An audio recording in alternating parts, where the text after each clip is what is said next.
Stop! Sir, don't take another step. Me? Yes, you. I'm just heading inside. My shift starts. I said stop.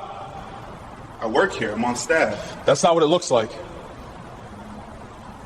Sir, don't take another step.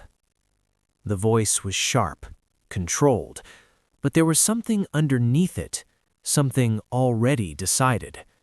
Dr. Marcus Hale paused mid-stride. For a split second, he thought the officer was talking to someone else. The parking structure was mostly empty, just rows of concrete pillars and a handful of cars glistening under the faint reflection of rainwater. He turned. Me? The patrol SUV idled 10 feet behind him, engine humming low. The driver's side door opened, and the officer stepped out with a kind of stiffness that didn't match the quiet morning. Yes, you. Marcus adjusted the strap of his bag on his shoulder, brows knitting together. I'm just heading inside, he said, nodding toward the employee entrance. My shift starts in... I said, stop. That tone again. Final. Marcus exhaled slowly, trying to understand what was happening. It was 5:58 a.m. The sky hadn't fully decided whether it was morning yet. A thin mist hung in the air, clinging to the concrete levels of the parking structure. The fluorescent lights above flickered faintly, casting everything in a dull, sterile glow. I work here, Marcus said, calm but firmer now. I'm on staff. The officer didn't even glance at the badge clipped to Marcus's coat. That's not what it looks like, he replied. There it was, the first crack in logic. Marcus let out a quiet, disbelieving laugh. What does it look like, exactly? The officer stepped closer, boots echoing against the concrete. It looks like you're somewhere you shouldn't be. Marcus had walked this same route hundreds of times. Park, grab his bag, check his phone, head inside. Routine, predictable, safe. But now, standing under flickering lights with a police officer watching him like a suspect, something felt off. Officer, Marcus said, keeping his voice steady, my ID is right here. He tapped the badge clipped to his chest. It swayed slightly. Name, photo, department. Everything visible. The officer glanced at it briefly, barely a second. That doesn't mean anything, he said. Marcus blinked. I'm sorry, what? I've seen fake credentials before. People get creative. Marcus stared at him, searching his face for any sign of humor. There was none. You think I made a fake hospital badge to walk into a parking garage? You think you're trespassing. The word hung in the air, heavy, absurd. Marcus felt something shift inside him. Not fear, not yet, but a rising frustration that made it harder to keep his tone measured. Officer, Marcus said, choosing his words carefully, you're making a mistake. Turn around. The space between them felt smaller now, tighter, more dangerous. Marcus glanced toward the hospital entrance, just 50 feet away, so close he could see the faint glow of the lobby lights through the glass doors. Help was right there, but it might as well have been miles. Is this really necessary? You're not cooperating.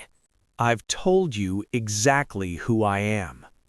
You're arguing. Marcus exhaled sharply. This is insane. That was it. The officer stepped in, closing the distance completely. Last warning. Time slows in moments like this. Not literally, but in the way your mind tries to catch up to what's happening. Marcus knew his options. Walk away, that would escalate. Argue, already tried. Reach for his badge, that might make things worse.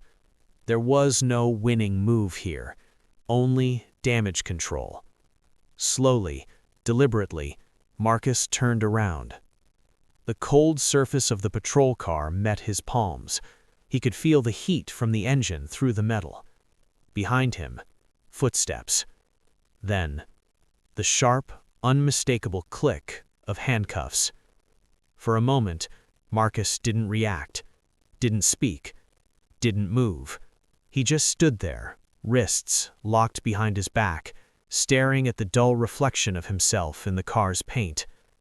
A surgeon, handcuffed, in his own workplace parking structure.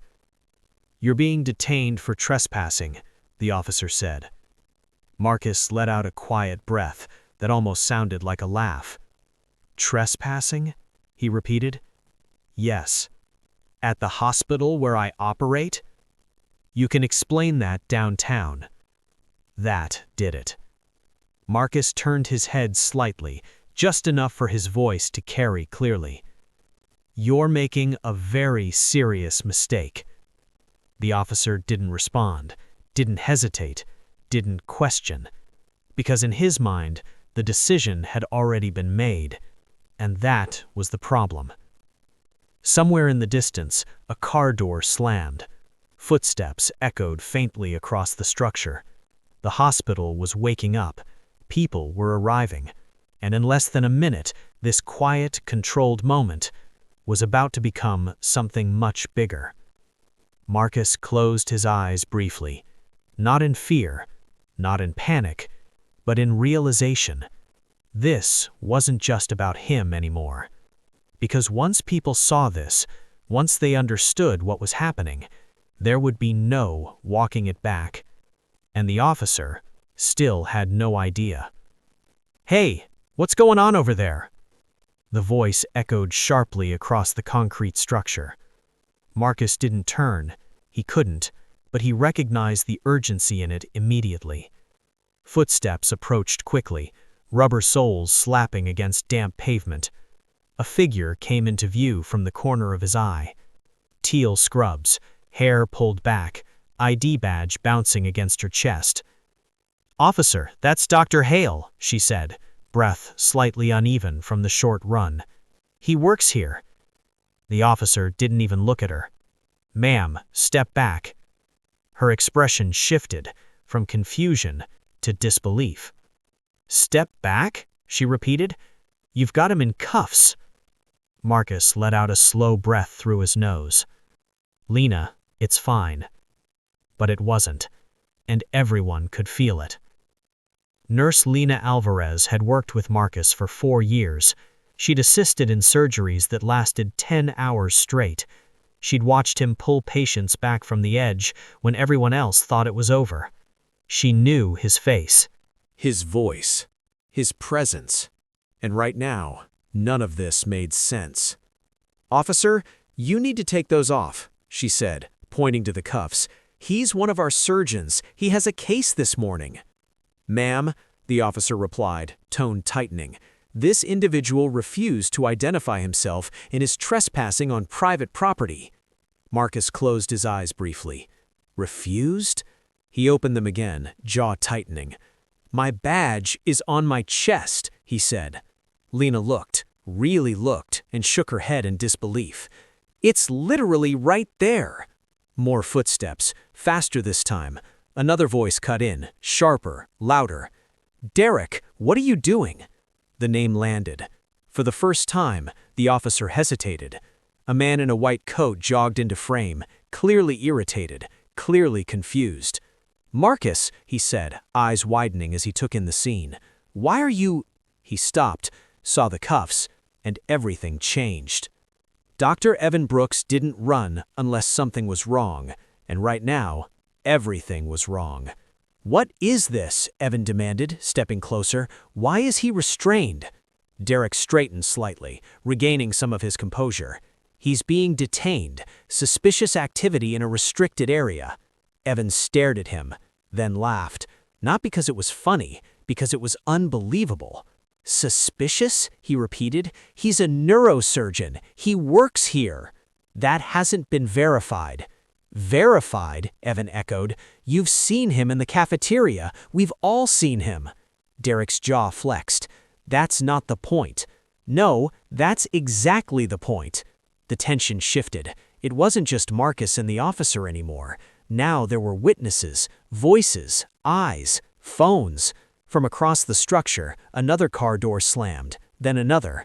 People were arriving for morning shifts, nurses, technicians, administrative staff, and they were noticing, slowing down, watching, recording. "Officer, listen to me," Lena said, stepping slightly closer despite the warning. "You are making a mistake." "I need you to back up," Derek snapped, his control starting to slip. "Or what?" she shot back. That question lingered, unanswered. Marcus shifted slightly, the cuffs biting into his wrists. "I told you," he said calmly, though there was steel in his voice now. "I have a patient waiting." Derek didn't respond, because now doubt was creeping in. Not enough to admit fault, but enough to hesitate. Evan stepped forward, lowering his voice, but not his intensity. "Take another look. Actually look." Derek's eyes moved, slowly, reluctantly. The badge, still there, clear, readable. The photo matched, the name, the department. His gaze flicked to Marcus's clothing, dark slacks, professional coat, not out of place, not suspicious. Then the bag, leather, worn but clean, not stuffed with stolen items, not hurried. Then the posture, calm, controlled, not defensive, not evasive. And finally, the eyes. Not the eyes of someone caught doing something wrong, but the eyes of someone who couldn't believe this was happening. Derek swallowed. Something shifted. "You're saying he's a surgeon?" Lena let out a short, incredulous breath. "Yes," she said, "we've been telling you that." Marcus didn't speak. He didn't need to. A small crowd had formed now, 6 people, then 8, then more. Whispers started, phones lifted, cameras pointed. What's going on? Why is he cuffed? That's Dr. Hale. The narrative was changing, rapidly, and Derek could feel it slipping out of his control. "I'm going to remove the restraints," he said finally. The words came slower now, heavier, less certain. "Good," Evan replied immediately. The cuffs clicked open. Marcus pulled his hands forward slowly, rubbing his wrists where the metal had pressed into his skin. Red marks were already forming, visible, documented, permanent, at least for now. For a moment, no one spoke. The rain tapped softly in the background. Phones stayed raised, recording everything. Derek cleared his throat. This was a misunderstanding. Marcus looked at him, really looked at him, and something in that look made Derek wish he hadn't said it. "A misunderstanding?" he repeated. His voice wasn't loud, it didn't need to be. "You stopped me without cause, ignored my identification, escalated without verification, and put me in handcuffs." Each word landed clean, measured, precise, like a scalpel. "That's not a misunderstanding," Marcus said. "That's a decision." Silence, heavy, uncomfortable, unavoidable. Lena's phone was still recording, so were 3 others, maybe more. Derek shifted his weight, glancing around. Too many eyes now, too many angles, too many witnesses. "I was responding to reports," he said, weaker now. "We've had incidents in this area." Marcus nodded slightly. "And your first step," he replied, "was to assume I was the problem?" Derek didn't answer, because there wasn't one. The crowd had grown larger now, and with every second the situation was becoming something else, something bigger than a simple encounter, something that wouldn't stay in this parking structure. Marcus picked up his bag, adjusted his coat, and stepped forward. But before he walked away, he paused, turned slightly, and said one last thing. "You should have asked." Then he walked toward the entrance. The doors slid open, and he disappeared inside. Behind him, the murmurs didn't stop, the phones didn't lower, and the story had just begun. By the time Marcus stepped through the sliding glass doors into the hospital lobby, the outside world already felt different, like something irreversible had just been set in motion, and there was no way to pull it back. The sterile brightness of the interior lights clashed with the weight still sitting on his chest, and for a moment he just stood there, gripping his bag a little tighter than usual, as people behind the front desk looked up, sensing something was off before they even understood what had happened. "Dr. Hale, are you okay?" one of the reception staff asked cautiously, her eyes flicking to his wrists where faint red marks were already forming. Marcus nodded once, controlled, composed, the same way he had trained himself to be in operating rooms where panic could cost lives. "I'm fine," he said, though his voice carried a tightness that hadn't been there an hour ago. "Prep room ready?" She hesitated, then nodded quickly. "Yes, doctor. They've been waiting for you." Of course they had, because while everything outside had spiraled into chaos, inside these walls, time hadn't stopped. The patient was still upstairs. The procedure still needed to happen. Lives didn't pause for injustice. Marcus walked forward, each step deliberate, pushing everything else aside, because that's what he had always done. Focus, execute, save the person in front of you. But as he moved through the hallway, passing nurses and staff who were now whispering, glancing, checking their phones, he realized something else had already begun. The story was spreading. Fast. In the parking structure, Lena hadn't stopped recording until Marcus disappeared through the doors. Her hands were still shaking slightly as she looked down at the video, replaying the moment the cuffs came off, the moment the officer's tone shifted, the moment everything became undeniable. "You got that?" someone beside her asked. "All of it," she replied, and she knew what that meant. Within minutes, the video had been sent to colleagues, to group chats, to people who weren't even on shift yet. Someone uploaded it.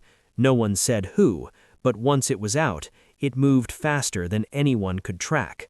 By 8:12 a.m., it had been viewed over 10,000 times. By 9:03, it had crossed 100,000. And by the time Marcus was midway through surgery, carefully navigating delicate tissue under bright operating lights, the video had already left the hospital's internal circles and entered something much bigger. Social media picked it up first, then local blogs, then regional news outlets. The headline practically wrote itself: "A respected neurosurgeon detained in his own workplace parking lot." The video backed it up. Clear, undeniable, uncomfortable to watch, especially the part where the badge was visible the entire time, especially the part where the officer didn't look. Back outside, Officer Derek Shaw sat in his patrol vehicle, hands resting on the steering wheel but not moving. The radio crackled occasionally, but he barely heard it. His mind kept replaying the scene in fragments: the badge, the voices, the crowd, the shift in energy when realization hit. He had felt it, the exact moment control slipped. And now, sitting there alone, the silence felt heavier than the confrontation itself. His phone buzzed, once, then again, then continuously. Notifications stacked faster than he could read. At first he ignored them, but curiosity, or maybe instinct, got the better of him. He picked it up, opened one, then another, and his stomach dropped. The video was already everywhere. Comments flooded in faster than the page could refresh. Questions, anger, disbelief. People pointing out what he missed, what he ignored, what he chose not to see. He exited the app immediately, but it didn't change anything, because by then, it was no longer contained. Back inside the hospital, surgery continued. Monitors beeped steadily. The room remained calm, focused, controlled. Marcus's hands were steady, precise, exactly as they needed to be. If anyone had walked in at that moment, they wouldn't have known anything had happened. That was the discipline. That was the training. Separate emotion from execution. But even as he worked, something lingered beneath the surface. Not distraction, not hesitation, something quieter, a shift in awareness. Because no matter how controlled he remained, the reality was simple. He had walked into work that morning as a respected professional, and within minutes he had been reduced to a suspect, not because of evidence, not because of behavior, but because of an assumption, and assumptions have consequences. Hours later, the procedure ended successfully. The patient was stable. Another life saved. Another family given relief. Marcus removed his gloves slowly, the tension in his shoulders finally beginning to surface now that the immediate responsibility had passed. "Good work," Evan said quietly beside him, but there was something else in his voice too. Concern. Marcus nodded. "How bad is it?" he asked. Evan hesitated, then pulled out his phone. He didn't need to say anything. The numbers spoke for themselves. Millions of views, national coverage starting to pick it up, clips already being dissected, analyzed, shared with commentary. Marcus stared at the screen for a moment, then handed it back. No surprise, no shock, just confirmation. Administration called a meeting, and legal is already involved. Of course they were, because situations like this don't stay contained. They expand, they expose, they force responses. Across the city, the department had already been notified. Internal review initiated, statements being drafted carefully, word by word, trying to get ahead of something that was already moving too fast. By the afternoon, Derek was called in, not for questioning yet, just to talk. But even that said everything, because when something reaches that level of visibility that quickly, it's no longer about one moment, it's about what that moment represents: patterns, procedures, decisions, and whether they can be defended. Derek sat across from his superior, the same footage now playing on a larger screen, slower, paused at key moments, replayed, not from his perspective, but from the outside, and it looked different, worse. "Did you verify identification?" The question came, direct. Derek hesitated. "I saw the badge, but you didn't confirm it." Silence. "No." The room felt smaller. Why not? Another pause, longer this time, because there wasn't a clean answer, not one that sounded reasonable when said out loud. Meanwhile, outside the department, the story kept growing. Interviews requested, experts weighing in, discussions about protocol, bias, escalation, the kind of conversations that don't fade quickly, the kind that stick. By evening, the hospital released a statement, carefully worded, supportive of their staff, acknowledging the incident without inflaming it further. But the message was clear. Dr. Marcus Hale was a valued member of their team. And what happened was not acceptable. That line spread almost as fast as the video itself, because people were already paying attention. And once attention reaches that level, it doesn't disappear overnight. It builds. And by the time the sun set, casting long shadows across the same parking structure where it all began, one thing was certain. This wasn't over, not even close.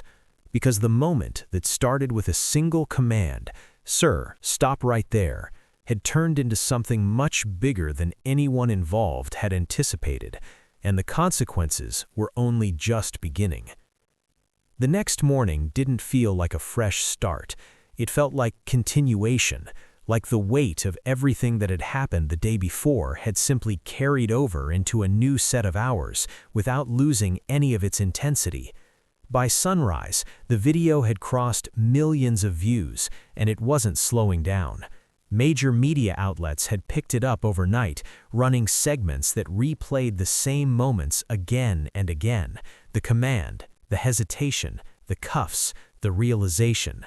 Analysts paused the footage at key frames, pointing out what should have been obvious, what should have been done differently, what never should have happened in the first place. And with every replay, the narrative became clearer, sharper, harder to dispute. Inside the department, the tone had shifted completely. What started as an internal review was now a full investigation, and that distinction mattered, because reviews ask questions, investigations demand answers. Officer Derek Shaw sat in a quiet room that felt colder than it should have, even with the lights steady overhead. Across from him, two individuals reviewed documents, timelines, and footage with a level of focus that left no room for interpretation. "Walk us through your decision-making," one of them said, not unkindly, but not casually either. Derek exhaled slowly, trying to reconstruct a sequence that had felt certain in the moment, but now seemed filled with gaps. "I responded to a report about suspicious activity in the structure," he began. "When I arrived, I saw him walking alone, early morning, carrying a bag." He paused, already hearing how thin it sounded. "And that justified detention?" the second investigator asked. Derek hesitated. "I believed it did at the time." That phrase, "at the time," hung in the air longer than anything else, because it revealed the core of the issue. Decisions made quickly, without verification, without pause, without consideration of alternatives. And now those decisions were being examined frame by frame, word by word, under a lens that didn't allow assumptions to pass as justification. Meanwhile, across the city, Marcus returned to work, not because things had settled, but because they hadn't, because the best way he knew how to respond was to continue doing the job he had spent his life preparing for. But the environment had changed, subtly but undeniably. People recognized him more now, not just as a surgeon, but as the man from the video. Conversations quieted when he entered rooms, not out of discomfort, but out of awareness, respect, mixed with something heavier, understanding. "You didn't deserve that," Lena said to him quietly between cases. Marcus nodded once. "No one does." And that was the part that stayed with people, because the story wasn't just about him anymore. It had expanded into something broader, something that touched on experiences others had felt but never seen validated so publicly. By the third day, the department made its first official move: suspension, temporary, pending further review. The statement was brief, controlled, carefully constructed to acknowledge the situation without fully committing to a final position. But it wasn't enough to slow the conversation. If anything, it accelerated it. Because once accountability enters the picture, expectations follow quickly behind. Community leaders began to speak out. Legal analysts broke down potential outcomes. Civil rights attorneys pointed to precedent. And quietly, behind the scenes, conversations about litigation had already begun, not out of impulse, but out of necessity. Because what happened wasn't just a moment, it had measurable impact, professional, emotional, reputational, and those impacts don't disappear on their own. A week later, the conclusion came faster than most expected. Termination. Official. Immediate. The department released another statement, this one longer, more detailed, acknowledging failures in judgment, failures in protocol, and the need for corrective action moving forward. Policy reviews were announced, training revisions proposed, oversight measures discussed. But even those steps, significant as they were, couldn't undo what had already happened. They could only respond to it. Derek received the notice quietly. No press, no statement from him, just an end to a career that had once seemed stable, predictable, secure, and in its place, uncertainty. Consequences don't always arrive loudly. Sometimes they settle in slowly, reshaping everything without needing to announce themselves. For Marcus, the resolution looked different. The legal process moved forward, not aggressively, but deliberately, the kind of process that focuses less on spectacle and more on outcome. And the outcome, when it came, reflected the weight of the situation. A settlement, significant, but not publicly dissected, because the numbers, while important, weren't the central point. The acknowledgement was. The recognition that what occurred was wrong and that it carried consequences beyond a single moment in a parking structure. But even after the legal side concluded, something remained. Not visible, not measurable, but present. The next time Marcus parked in that same structure, the space felt different, not because it had changed, but because he had. He stepped out of his car, paused briefly, and adjusted his coat, making sure his badge was clearly visible before taking a single step forward. not out of habit, not out of routine, out of awareness. Because experience reshapes behavior, even when it shouldn't have to. He walked toward the entrance, the same path he had taken hundreds of times before, but now with a perspective that couldn't be undone. Inside, the hospital functioned as it always had, patients treated, lives saved, systems moving forward. But for those who had seen what happened, who had watched it unfold in real time or through a screen, there was a lingering understanding.